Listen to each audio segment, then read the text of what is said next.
Lahat tayo ay tatanda. Kung hindi mauna mamatay, edi tatanda. Dapat magpasalamat tayo kay Lord kung tatanda tayo. Blessed tayo kung tatanda tayo na walang sakit at maganda ka pa. Background, bakit may ganitong comment?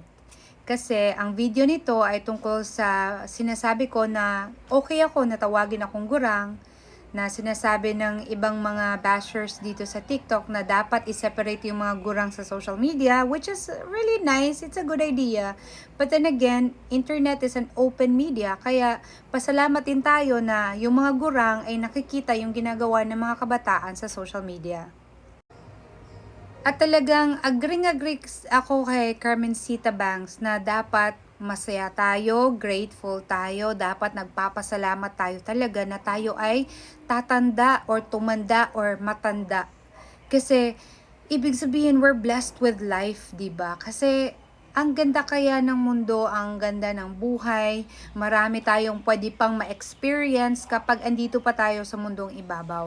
At yung mga kasalanan natin, pwede pa nating pagbayaran, tapos paghusayan natin para maging maayos tayo na isang tao. Kaya nga, alam niyo po, dito sa social media, talagang marami yung nabubulag sa kasikatan, nabubulag sa reaction, nabubulag sa likes, sa comments, at dahil nga sa mga content na parang marami ang nakaka-relate, tapos marami yung natutuwa, or marami yung iniisip nila na katawa-tawa kaya fina-follow nila, hanggat sa sumikat ng sumikat, tapos yun na tuloy yung napopromote sa mga kabataan. At yan ang ayaw ko.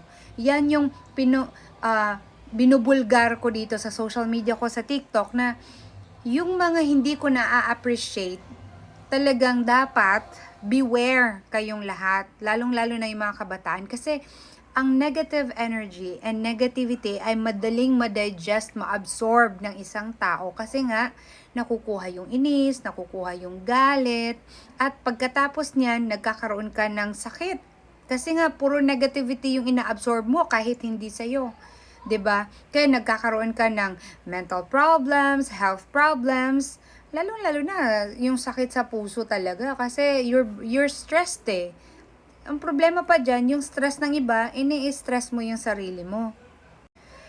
So, marami sa mga kabataan at marami mga followers na mga tao dyan na hindi ko na-appreciate, ang nami-misunderstand or mali yung pagkaintindi sa mga videos ko. Pero, para sa akin, okay lang yun. Kasi, I am attracting quality viewers. I am attracting people who really value good content. I am attracting people na sumusuporta para sa mga kabataan. Kasi, alam niyo po, sa dinami-dami ng nagha-heart ng video na mga yon, yung mga video na nagpapakita ng mga content creators na dapat mag-ingat yung mga kabataan natin, marami ang nag-like doon. Ibig sabihin, marami ang gusto din na dapat sana maging maayos yung content sa social media.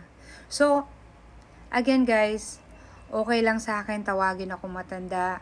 Okay lang sa akin kung sa tingin nyo KJ ako, killjoy ako. Kasi talagang killjoy nga ako. Pati nga music, pinapanood na cartoons, mga movies ng mga anak ko, talagang sinesensor ko ng mabuti. At yung mga dapat panoorin pero kailangan ng parental guidance, andun din ako.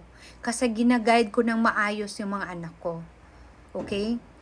Bakit? Kasi importante ang disiplina and guidance para ma-nurture ng maayos yung mga kabataan. Kasi paano na lang kung lahat tayo walang pakialam sa kabataan? Paano na lang kung lahat tayo, hala bahala kayo dyan? Ano na mangyayari sa bansa natin? Ngayon nga, nababahala na tayo na may mabubuti pang mga kabataan, di ba? Paano na sa next generation? Paano na 10 years from now? Kaya mag-isip naman tayo, hindi lang ngayon, pati na sa future ng mga anak natin.